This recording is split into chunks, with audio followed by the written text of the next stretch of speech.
Ako ang inyong Lolo Pael at ito ang aking kwento. Ang multo ng nakaraan. Topper, bilisan mo nga maglakad. Para kang pagong eh. Tangin ng to, laki ng binabayad ko sa'yo. Ang bagal-bagal mong kumilos. Mabigat bang itlog mo? Inis na tanong ng vlogger na si Kevin. Kasi naman kanina pa tayo naglalakad sa lugar na to. Saan ba talaga tayo pupunta? Namamanhid ng pa ako Wika naman ni Topper. Lakas makareklamo nito. Kapag nag-advance payment ka, di ba? Hindi naman ako nagrereklamo. Buwelta naman ni Kevin. Oo na. Pero saan ba talaga tayo pupunta? Mag-isang oras na tayo. Nakakatakot pa rito.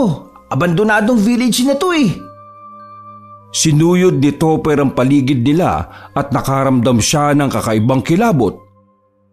Pupuntahan natin yung sinasabi nilang lumang bahay. Bahay daw yun ng mayamang pamilya na Pilipino na pinahirapan ng mga Hapon. Doon tayo magva-vlog. Sigurado, pataas ang views kapag nag-upload tayo ng ganong content. Paliwanag na lamang ni Kevin sa kanyang videographer at editor na rin. Ha? Di ba sabi mo may kikitain lang tayong tao para sa bago mong kamera? Tanong ni Topper. Sinabi ko lang yon kasi alam kong hindi ka sasama kapag nalaman mo sa ganitong lugar tayo pupunta. Napangisi na lamang si Kevin. Pambira naman to. Sinungaling mo, boss. Ha? Ano sabi mo? Tumigil sa paglalakad si Kevin at hinarap si Topper. Wala. Joke lang. Uy, boss, tingnan mo Tinuro ni Topper ang nakasilip na bubong sa mga puno. Nagkatinginan silang dalawa. Magkahalong pagkasabik ang nadarama. Ito na nga yata yun. Pabulong na wika ni Kevin. Nang maglalakad na sana si Kevin papunta doon ay pinigilan siya ni Topper. Wait lang. Sure ka ba talaga? Baka mamaya may nakatira pa dyan. Makakasuhan pa tayo ng trespassing. Wika naman ni Topper. Anong trespassing ang pinagsasabi mo? Sabi nga ng mga comments doon sa post ko matagal nang abandonado yan. Huwag ka na nga mag-inarte. Malaki kikitain natin dito kapag nag-viral. Hinawakan na ni Kevin si Topper sa kwelyo at hinilan na ito. Ilang minutong paglalakad lang ay narating na nila ang harapan ng bahay. Kulay puti ito, kaya mahalata ang pagiging luma nito. Ngunit maganda pa rin ang disenyo ng bahay. Sa labas pa lang, masasabi mo na agad na ilang dekada na ang pinagdaanan ng bahay na yon. Boss, hintayin na lang kita dito. Sabi ni Topper na bakas ang takot sa muka. Baliw ka ba? Ikaw ang videographer ko, tapos dito ka lang? Okay ka lang ba? Inis na wika ni Kevin. Saglit lang ba tayo dyan? Tanong ni Topper. Siguro mga 10 seconds. Okay lang ba sa'yo? Tulig ka talaga. Siyempre, medyo magtatagal tayo para makakuha tayo ng magandang clip. Hindi na hinintay pa ni Kevin na magsalita pa ang lalaki. Hinilan na niya ito palapit sa malaking gate ng mansyon. May mga lumot pa ang bakal ng gate at may mga gumagapang na rin ang mga halaman. Pinagtulungan ng dalawa na itulak at buksan ang gate. Tagaktak ang kanilang pawis dahil sa bigat at kalumaan na ng gate. Ano, nakuha mo? Tanong ni Kevin. Ang alin? Tanong naman ni Topper.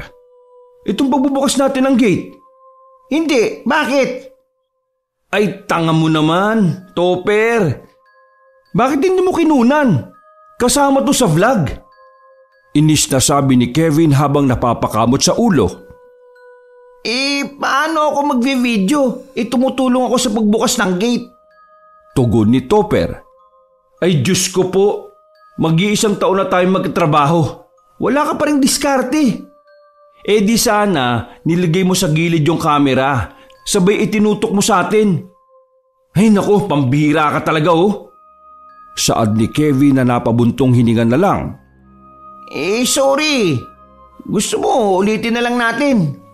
Sagot pa ni Topper na lalong ikinainis ni Kevin. Ulitin? Alam ba kung gaano kabigat tong gate na to? Batukan ko yung alang-alam mo eh.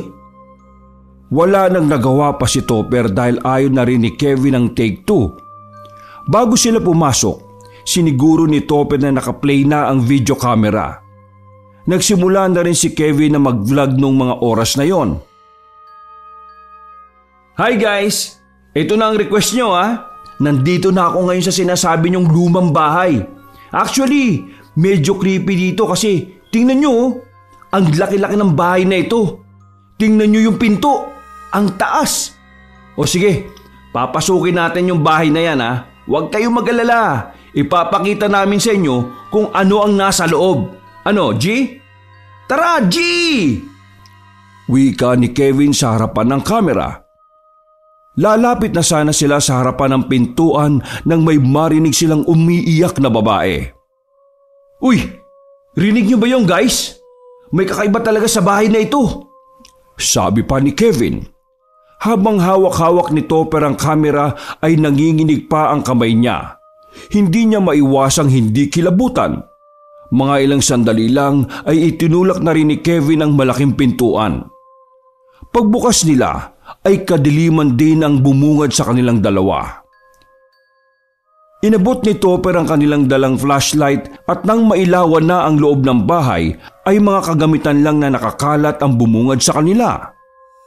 O ayan guys ha, medyo magulo sa loob. Mukhang matagal na talaga itong hindi natitirhan.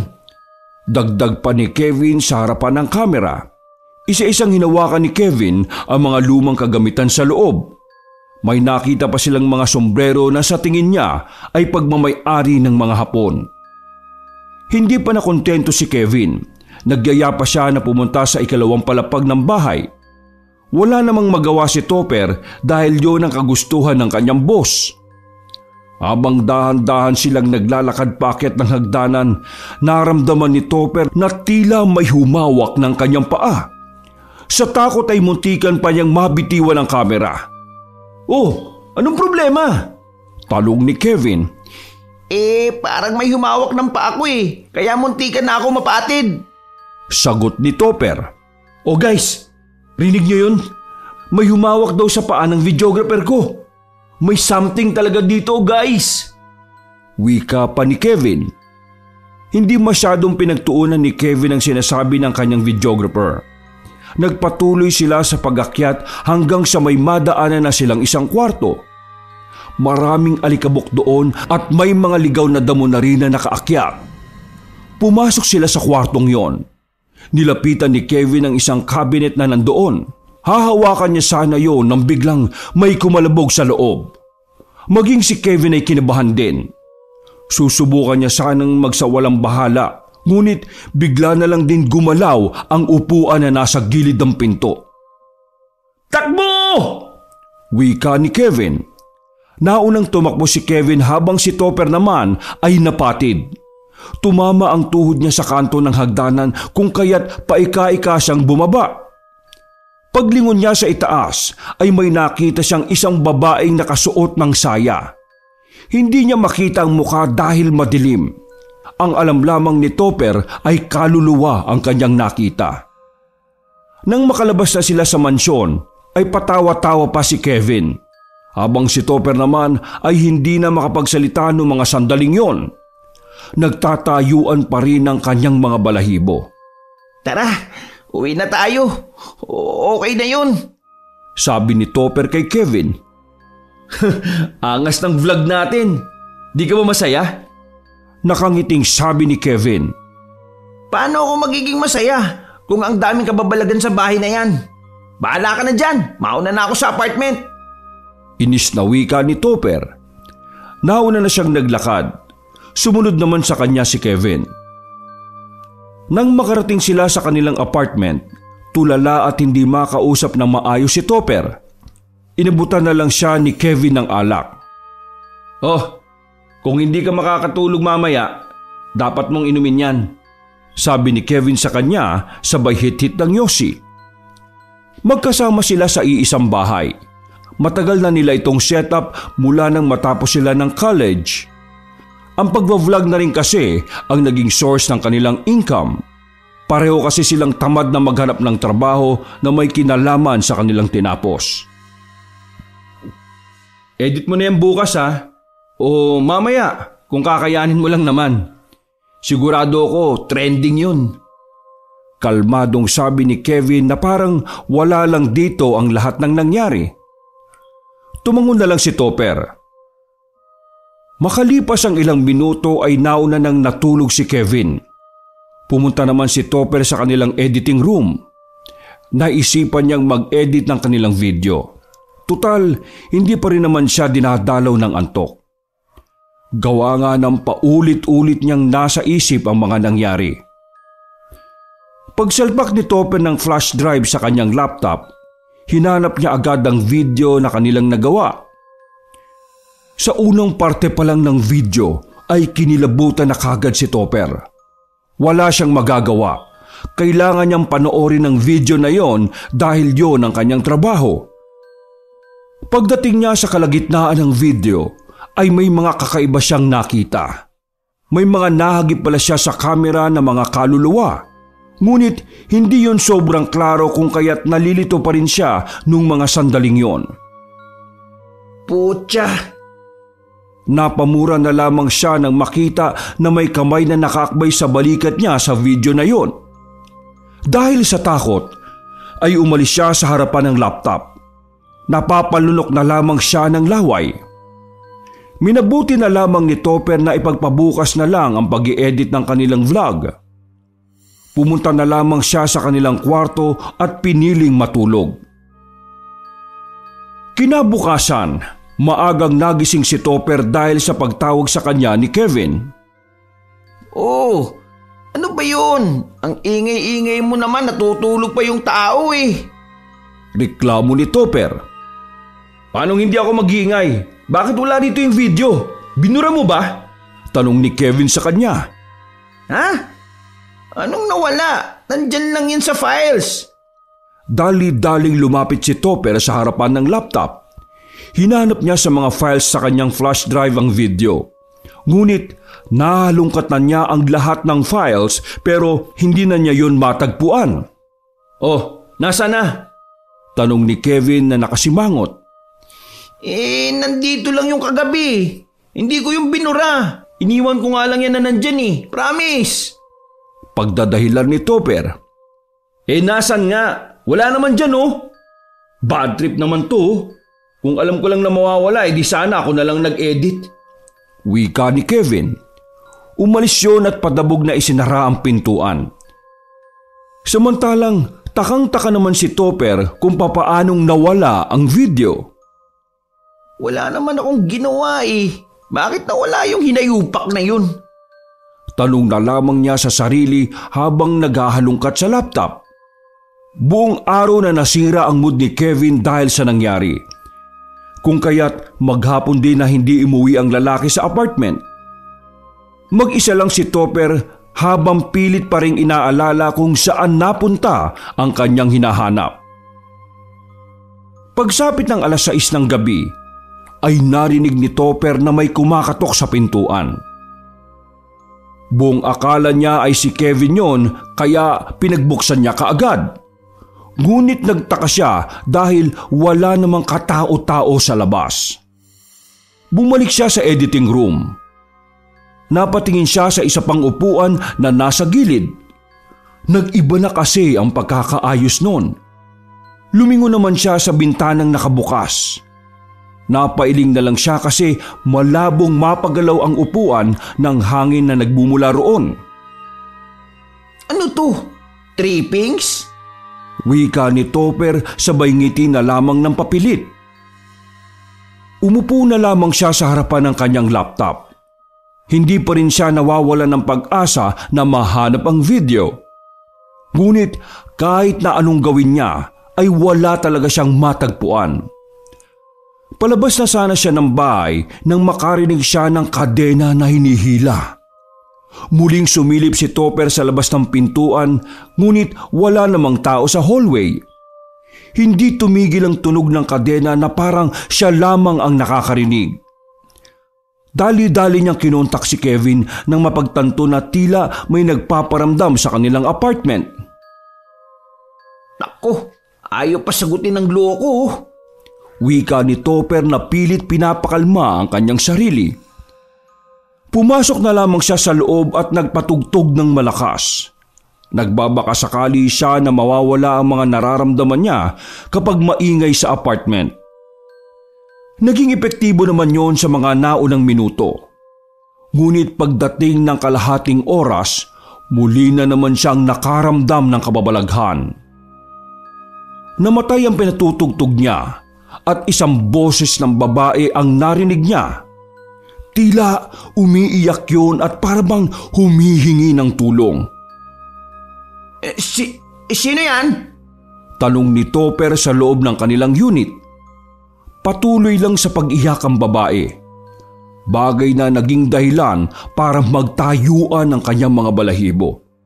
Pinagpapawisan na rin siya ng malamig nang dahil sa kaba. Nang mapasilip naman siya sa kanilang banyo, nanlaki ang mata niya nang makitang may babaeng nakatayo roon. Nakasuot ng makaluma. Nakatalikod yon kay Topper. Pinagmasdan niyang mabuti ang babae. Napansin niya na wala pala itong paa. Nakalutang lamang ito sa hangin. Dahil doon ay napilitan na si Topper na tumakbo palabas ng kanilang apartment. Sakto naman na nakasalubong niya si Kevin sa hagdanan. May ano sa bahay! Utal-utal na wika ni Topper. Anong ano? Umalma ka nga. Para kang tanga dyan eh. Wika naman ni Kevin na medyo inis na sa kanya. May nagpaparamdam sa bahay. Pakiramdam ko, sumama yung mga kaluluwa hanggang dito sa apartment. Paliwanag ni Topper. Napasalubong ang kilay ni Kevin. Hoy, sinakyan ko lang yung trip mo nung nandun tayo sa mansyon kasi naka-video tayo. Pero wala naman talaga akong naramdaman na kakaiba. Kaya anong pinagsasabi mo dyan? Iritado nitong wika. Gagi! Maniwala ka sa akin! Tara, tingnan mo! Pag-aya ni Topper sa kaibigan. Pagdating nila sa kanilang kwarto, maayos naman ang lahat. Yung upuan na nasa gilid ay bumalik na sa dating pwesto. Gumagana pa rin ang tugtog na iniwan ni Topper. O ano? May multo ba? Wala! Sabi ni Kevin. Kanina nga meron. Sa may banyo nga may nakatayong babae na parang Maria Clara ang suot. Kaso, wala siyang paa. Nakalutang lang. Mas lalong nairita si Kevin sa pinagsasabi ni Topper. Kaya sa halip na maniwala ito sa kanya, mas lalo pa itong nabad trip. Lalo pat hindi na talaga nila mahanap pa ang video. Sabog ka ba, Topper? Kasi kung nagdodroga ka na, hahanap na lang ako ng ibang videographer at editor ko. Sabi ni Kevin sa kanya. Napapakamot na lamang sa ulo ang lalaking si Topper.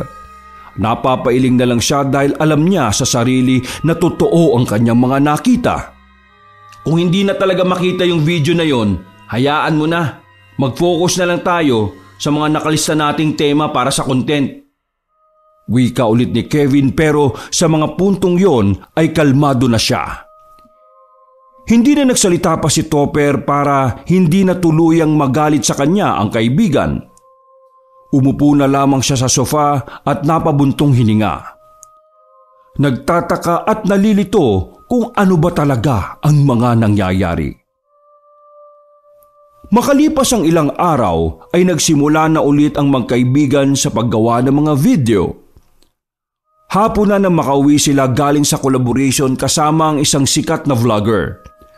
Masaya si Kevin nung hapon na yon dahil sa wakas natupad na rin ang pangarap niyang may maisamang sikat sa kanyang vlog.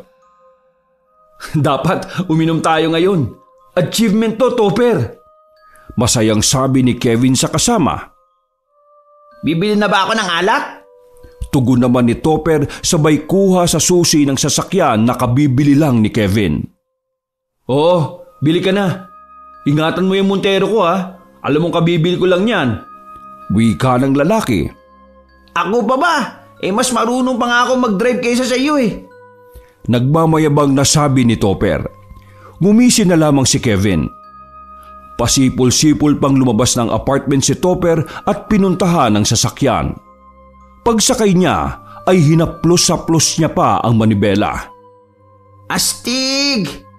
Nakabili yung gago ng sasakyan kaka-vlog. Ang pota. Ako kaya kailan? Makailang ulit na pinisil ni Topper ang upuan para tingnan kung malambot ba ito o hindi. Grabe, ang ganda talaga. Makakabili din sana ako nito kung malaki yung sahod ko eh. Kung mag-apply na lang kaya ako sa iba. Ay, wag. Kawawa naman si Kevin. Walang kasama. Natatawa na lamang na sabi ni Topper. Papaandirin na sana niya ang sasakyan nang may mahagip siya sa salamin na tila may tao sa likuran.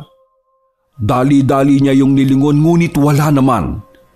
Pinagsasampal niya ng mahina ang kanyang magkabilang pisngi sa pag-aakalang siya ay namalikmatan na naman. Pero nung mga sandaling yon, aminado siyang hindi na naman maganda ang kanyang nararamdaman. Magkahawak ang ating kamay at walang kamalay-malay. Sinabayan na lamang ni Topper ang kanta na tumutugtog sa loob ng sasakyan. Hindi naman kalayuan ang pagbibilhan niya ng alak at pulutan. Sadyang nung mga oras na yon ay mabigat ang daloy ng trapiko. Ilang sandali lang ay namatay na ang tugtog. Akala ni Topper ay bumitaw ang pagkakakonek ng Bluetooth sa sistema ng sasakyan. Uy, namatay? Buhayin uli natin. Pabiro pang sabi ni Topper. Paghawak niya sa kanyang cellphone, naramdaman niyang tila bumigat ang backseat kahit wala naman siyang nakikitang nakasakay. Sinubukan na lamang ni Topper na magsawalang bahala. Kahit na ang totoo ay hindi na siya mapakali. Sa mga sumunod na sandali ay mas naging aktibo ang kaluluwa na sumusunod sa kanya. Nang muling umandar si Topper ay naramdaman niyang tila may humahaplos sa kanyang batok. Napadalas tuloy ang pagtingin ni Topper sa salamin. Kung sino ka man, please lang, huwag mo kong guluhin. Nagdadrive ako eh. Pilit na lamang umakto ng normal si Topper dahil sa tingin niya ay mas lalo siyang tatakutin kung siya ay magpapakitang naduduwag. Nakarating na siya sa convenience store na kanyang pagbibilhan. Pagbaba niya pa lang ng sasakyan, napahinto siya nang marinig na may babaeng humihikbi sa loob ng sasakyan. Hindi na lamang pinansin yun ni Topper at pumasok na rin sa tindahan. Habang namimili ng bibilhin ay napapasilip si Topper sa sasakyan ng kaibigan. Parang may naaaninag siya roon na kung anong imahe ng tao. Napaplos na nga lang siya sa magkabilang braso dahil sa kilabot. Sir? Tawag sa kanya ng babaeng cashier. Natauan siya at naalalang nasa counter na pala siya para bayaran ang binili. Ay, sorry. Tanging sabi ni Topper. Pagkakuha niya ng pinamili ay nag-aalangan na siyang bumalik ng sasakyan. Kung pwede nga lang siyang mag-commute ay ginawa na niya. Kaso hindi niya rin naman pwedeng iwan ang sasakyan ng kaibigan. Sumipol-sipol na lamang si Topper para libangin ang sarili. Kasabay ng pagsipol ay nagdadasal siya sa kanyang isipan na sana ay makabalik siya ng ligtas sa kanilang apartment. Muling bumiyahe si Topper. Maingat at mabagal na lang ang pagmamaneho niya. Nakahinga siya ng maluwag nang makarating siya nang walang nangyayaring masama sa kanya. Oh, tagal mo naman. Reklamo ni Kevin sa kanya. Traffic kasi. Tanging sabi niya. Inilapag agad ni Topper ang mga binili sa lamesa. Napahinto siya at napatingin sa isang upuan. May nakita kasi siyang bakas ng kamay. Kevs, kamay mo ba itong nandito sa upuan? Tanong ni Topper sa kaibigan. Lumapit si Kevin at tiningnan ang kanyang sinasabi. Agad naman itong tumanggi.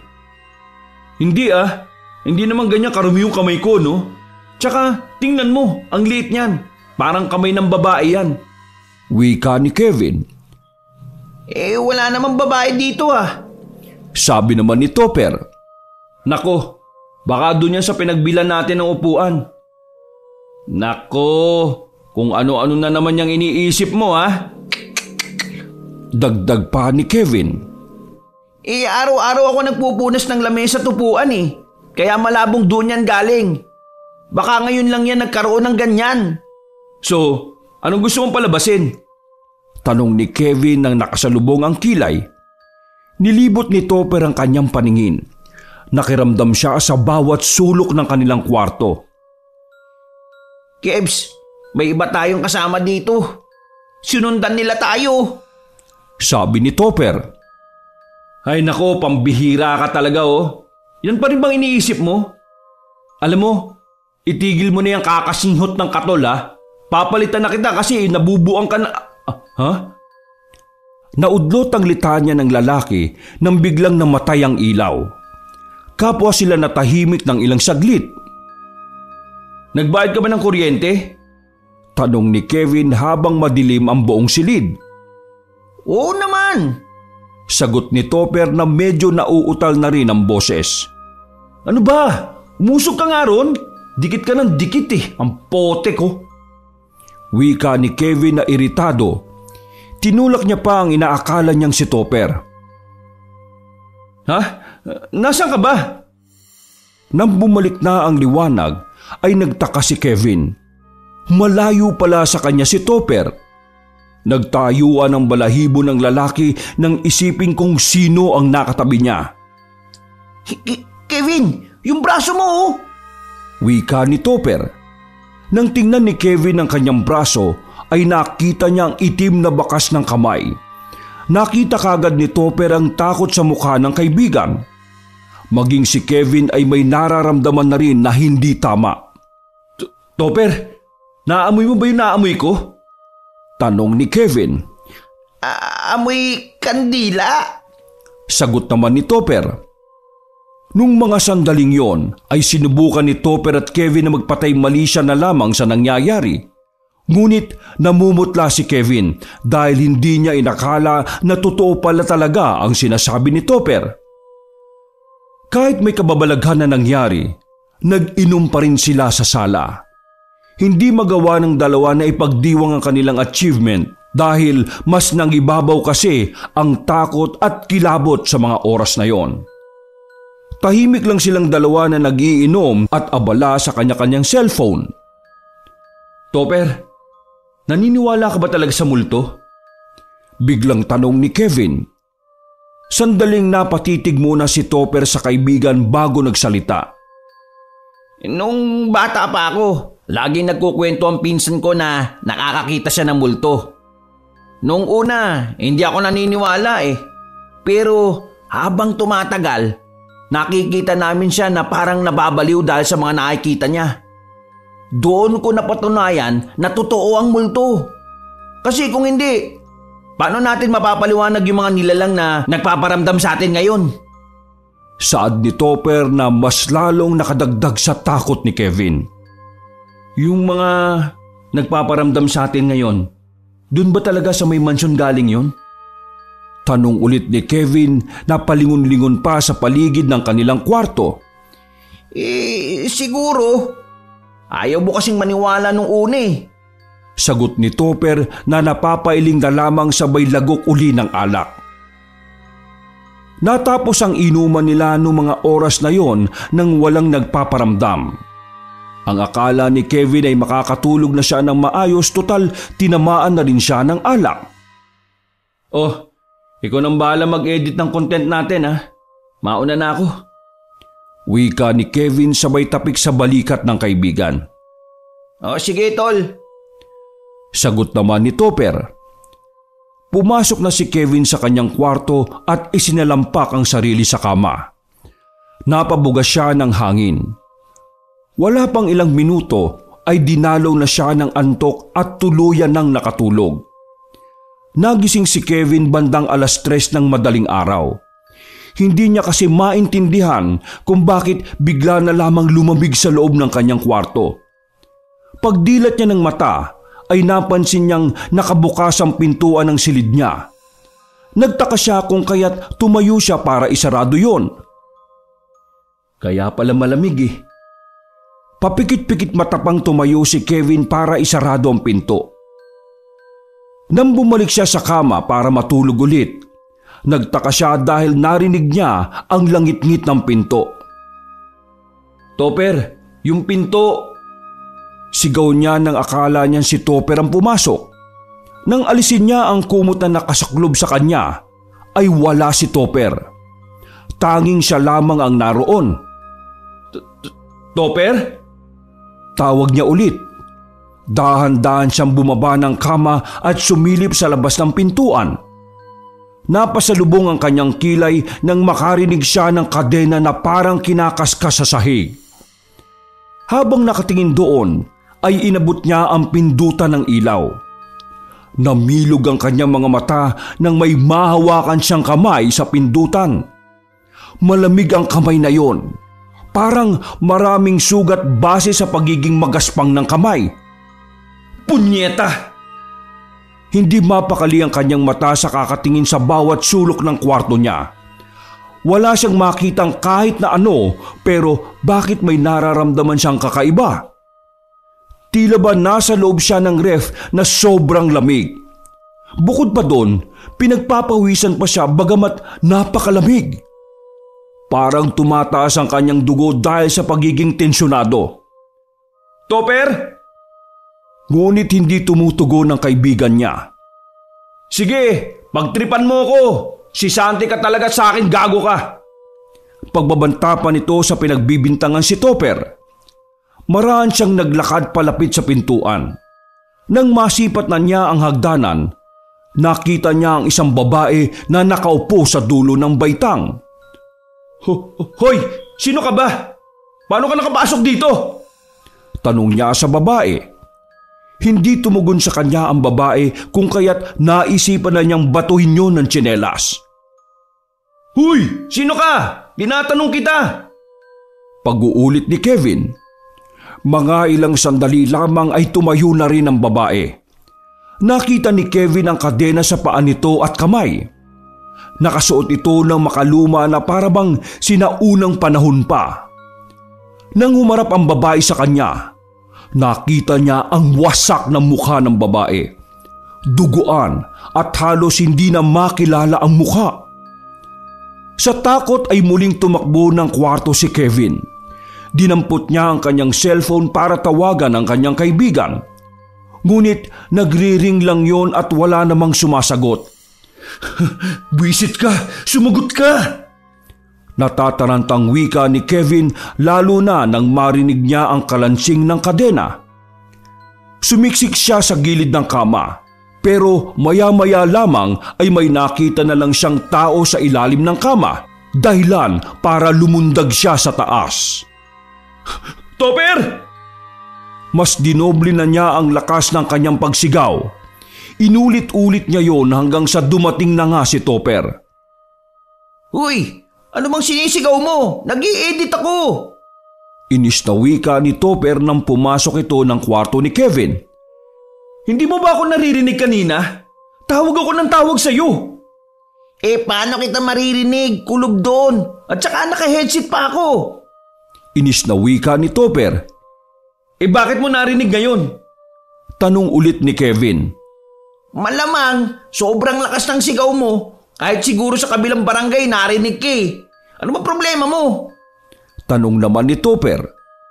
Hindi nakapagsalita si Kevin at palinga-linga lamang ito sa paligid. Samantala, nakuha agad ni Topper ang gustong sabihin ng kaibigan. Agad na umandar ang kilabot sa kanyang sistema. Bakit? Nagparamdam na naman ba?" Nauutalang boses na tanong ni Topper. Maraan siyang napalingon sa hagdanan nang ituro yun ni Kevin. Doon sa hagdanan, may babae kanina. May kadena ang paa at kamay niya. At yung mukha niya, Topper, wasak yung mukha niya.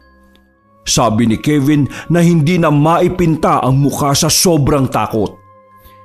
Kinabahan lalo si Topper dahil wala naman silang ibang lalabasan kundi sa hagdanan lamang na yon. Kebs, alis muna tayo. Mahinang sabi ni Topper. Alis? Saan tayo pupunta? Kahit saan. Pakiramdam ko, nandito sila. Sila? Marami ba sila? Napahigpit ang hawak ni Kevin sa kanyang sariling braso. Marami silang nagpaparamdam sa akin eh. Baka magparamdam na rin sa'yo yung iba. Wika ni Topper.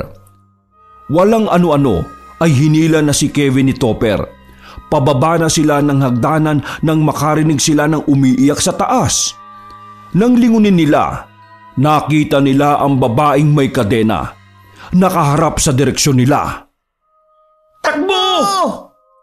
Sabay na sigaw ng dalawa. Para silang mga tanga na naguunahan sa hallway ng apartment. Kamuntikan pa silang malaglag sa hagdanan sa sobrang pagmamadaling makalabas. Habol ang hininga ng dalawa nung nasa loob na sila ng sasakyan. Dali na! Umalis na tayo! Sabi ni Topper. Gago! Nasaan yung susi? Tanong ni Kevin. Bakit ako tinatanong mo? Sasakyan mo to, di ba? Ay tanga ka ba? Ikaw yung huling gumamit ng sasakyan ko, di ba? Limot mo na? Sabi ni Kevin. Napasabunot na lamang si Topper sa sariling buhok nang mapagtanto na tama ang kaibigan.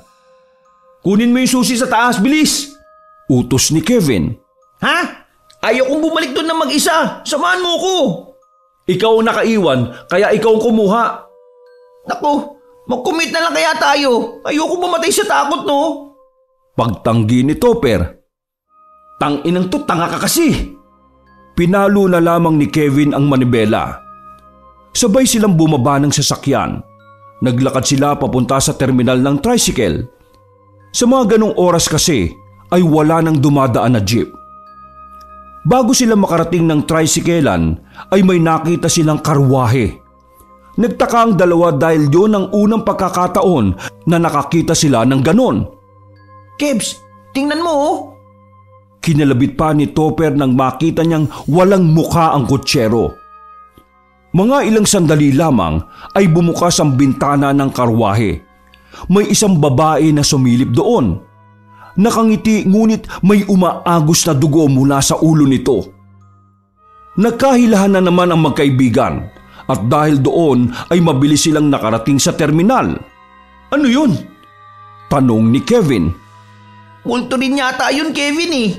Mukhang may nagambala talaga tayong kaluluwa sa mansyon. Mga kaluluwa yata sila nung panahon ng mga Hapon eh. Saad ni Topper. Ano naman ang gagawin natin? Humanap tayo sa Quiapo ng espiritista. Magpasama tayo sa mansyon. Kailangan nating humingi ng tawad sa kanila, Kevin. Wika ni Topper. Sige. Basta matapos lang tong kababalagan na ito. Tugon ni Kevin. Pansamantala silang nagpunta sa bahay ng mga magulang ni Topper. Mabuti na lamang ay pinatuloy sila ng mga yon kahit na bad trip ang tatay ni Topper sa kanya. Kinabukasan ng umaga ay lakas loob silang bumalik sa apartment. Nakuha rin nila ang susi kung kaya't nagamit na rin nila ang sasakyan. Tulad ng napag-usapan, humanap sila ng eksperto pagdating sa mga paranormal. Kayo ay sinusundan ng mga kaluluwang matagal nang nananahimik. Ginambala nyo kasi. Kaya akala ng mga kaluluwang yun nandoon kayo para tulungan sila.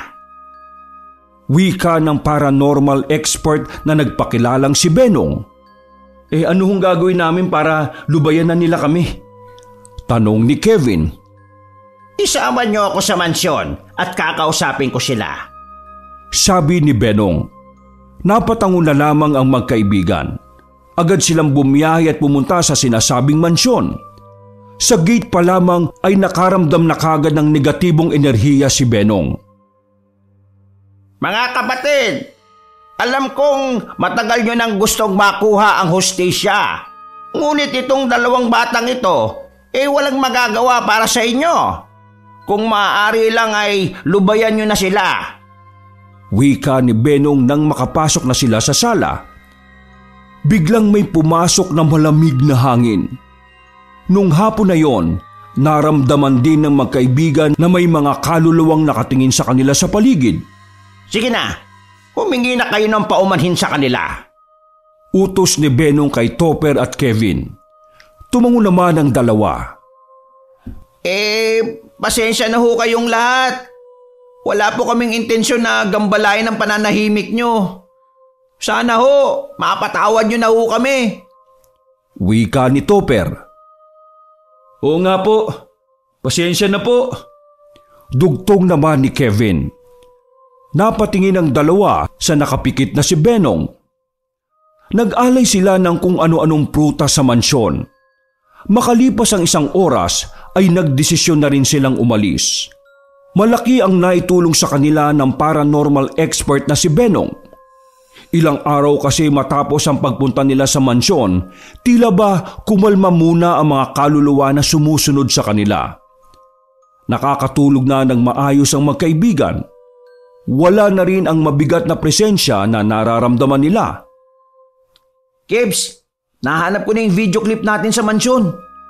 Wika ni Topper habang nakaharap sa laptop.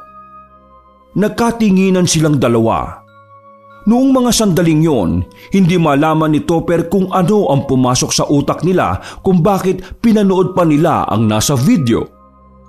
Pag-play nila noon ay iba ang lumabas sa screen. Makaluma ang eksena sa video. May mga babaeng nakaluhod habang may mga Hapon na sundalo ang nasa likuran nila. Nang makita ni Topper at Kevin ang pagputok ng mga Hapon ng baril sa mga babae, agad na nilang tiniklop ang laptop. Sa mga sandaling yon, nalaman nila ang isa sa mga pangit na pahina ng nakaraan sa ilalim ng mga Hapon. Wakas.